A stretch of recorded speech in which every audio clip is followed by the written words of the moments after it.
Hey folks, this is Robert Scavone Jr., the host of Summarily, a podcast for busy lawyers.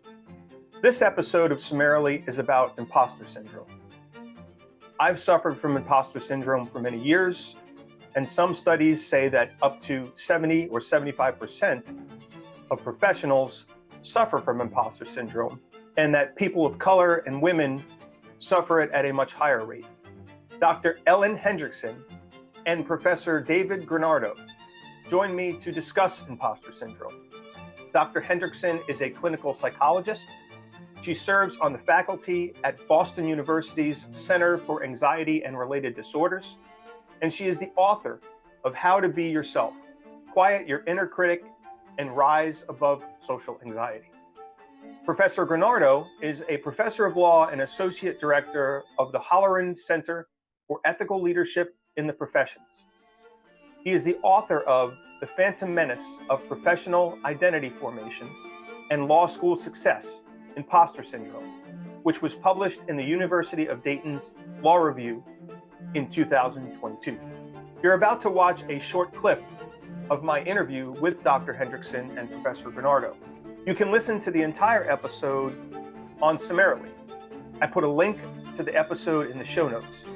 You can also search Summarily wherever you get your podcasts, or go to summarily.buzzsprout.com. If you're a Florida lawyer, you can earn one free mental health CLE credit by listening to the episode. The CLE number is at the end of the episode. Please enjoy the video clip and the episode, and like this video. We don't see the world as it is. We see the world as we are. And so when we're very hard on ourselves, we assume that others are going to be very hard on us. And so when you get back, great job, this is excellent, you assume they're being disingenuous or otherwise lying. You think that when I say you, I mean any high achiever, it does feel like a lie, because we're so hard on ourselves that when we get evidence to the contrary, it feels incorrect. So I think trying to go easier on ourselves, trying to practice that self-kindness and self-compassion, trying to be less of the inner critic, but also less of the outer critic. When we're very critical of others, of course, we're going to assume that others will be critical of us. So just behavior exists because it's reinforced. We don't do things that don't buy us something. So self-criticism often feels like it buys us something. We think it either keeps us modest, or it motivates us, or it makes us turn out the best product possible. And sometimes that's absolutely true, but we can look at, where does my self-criticism cost me more than it buys me? And we don't have to do a 180. We don't have to think everything we do is amazing and there's a pot of gold at the end of all our tasks.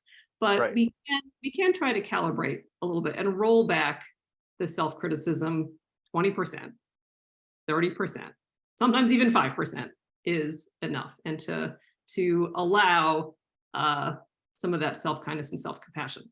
Something that works for some of my clients is thinking from the complimenter's perspective. If we reject their compliment, no, this report is trash, no, like it could have been so much better, we're actually rejecting their kind sentiment. Absolutely. They might take that personally. So even if it feels wrong, even if it does feel like a lie, we can say thank you.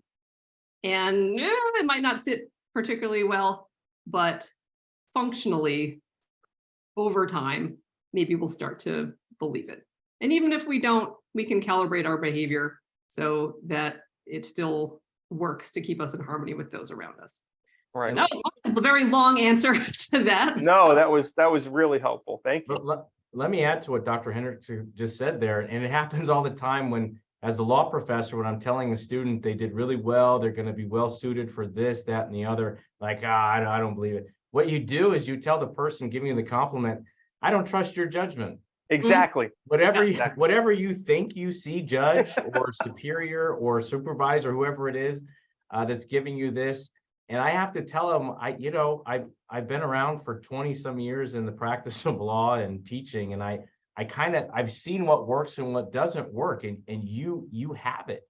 So sometimes, I mean, I obviously use self-deprecating humor because it's the easiest form of humor that I can find, but I don't actually believe it, right? But it's part of the humor. It's also part of trying to be humble. But I don't like it when students or lawyers feel like, and they're really not good enough.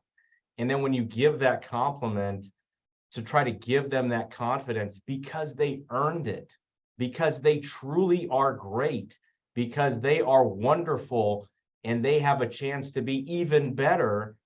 You hope they take that compliment and that praise and use that to get better.